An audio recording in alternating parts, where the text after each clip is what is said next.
কেউ দয়া করে এই কথা ভেবে নেবেন না যে আমি আইপিএল বিরোধী, কিন্তু আইপিএলের নিলামে যেভাবে খেলোয়াড়দের তোলা হচ্ছে আমি তার বিরোধী তো বটেই। এই কারণে যে শোনা গেল যে ঋষভ পন্ত নাকি 29,75,00,000 টাকায় বিক্রি হচ্ছেন, শ্রেয়াস আয়ার নাকি বিক্রি হচ্ছেন 4,40,00,000 টাকায়। এই বিষয়গুলি নিয়ে আমার আপত্তি। বিশ্বের ক্রিকেটাররা কি ঘোড়া? তারা কেনাবেচার মার্কেটে আসছেন এইভাবে ভারতীয় ক্রিকেটার এবং বিশ্বের অন্যান্য সব সেরা ক্রিকেটারদের যেভাবে অকশনে তোলা হচ্ছে আমি তার বিরোধী। সৌদি আরবের জেদ্দায় 24 এবং 25 নভেম্বর ক্রিকেট দলের অকশন অনুষ্ঠিত হবে আইপিএল এর জন্য।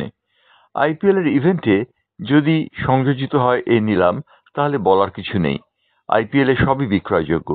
এই যে চিয়ার লিডারদের চিৎকার অথবা চেঁচামেচি, উন্মত্ত নাচ, কিংবা খেলোয়াড়দের ডাগ আউটে বিচিত্র বর্ণের পোশাক পরে বসে থাকা, এসবই বিক্রয়যোগ্য। বিক্রয়যোগ্য পণ্য হলে নিলামও নিঃসন্দেহে বিক্রয়যোগ্য পণ্য হতে পারে। কিন্তু যেভাবে ঋষভ পন্ত, শ্রেয়াস আয়ারদের মতো খেলোয়াড়দের নিলামে তোলা হচ্ছে এবং তাদের রিটেনশন করা হয়নি তাদের নিজস্ব দলে, এবং তারপরে তাদের নিলামে তুলে তাদের বিক্রি করা হচ্ছে, আমার বিরোধিতা সেই কারণেই। বিশ্বের ক্রিকেটাররা নিঃসন্দেহে ঘোড়া নয়, কিংবা বিক্রয়যোগ্য পণ্যও নন। তাদের বিক্রয় করে যে দলের হাতে বেশি টাকা আছে তারা ভালো খেলোয়াড়দের সঙ্গে নেবে, এই ধারণাটির আমি বিরোধী। আমার মনে হয় যে অধিকাংশ ক্রিকেট মনস্ক মানুষের বিরোধী হবেন। যখন টেস্ট ক্রিকেট খেলা হতো, যখন ওয়ানডে ক্রিকেট খেলা হতো, তখন কিন্তু এই বিষয়গুলির প্রাধান্য দেখা যায়নি।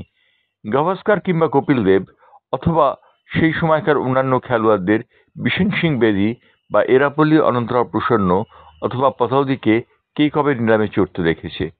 তারা নিলামে চড়েননি, কিন্তু তার জন্য তাদের মাহাত্ম্য কোনোদিনে ক্ষুণ্ণ হয়নি। গাভাস্কার আজও গাভাস্কার বলেই পরিগণিত হন। দিন পাল্টেছে, সমস্ত কিছুই পাল্টে গেছে।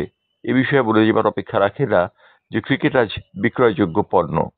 একটা সময় ক্রিকেট ছিল অবশ্যই সাধারণ খেলা, যা সাধারণভাবেই খেলা হতো।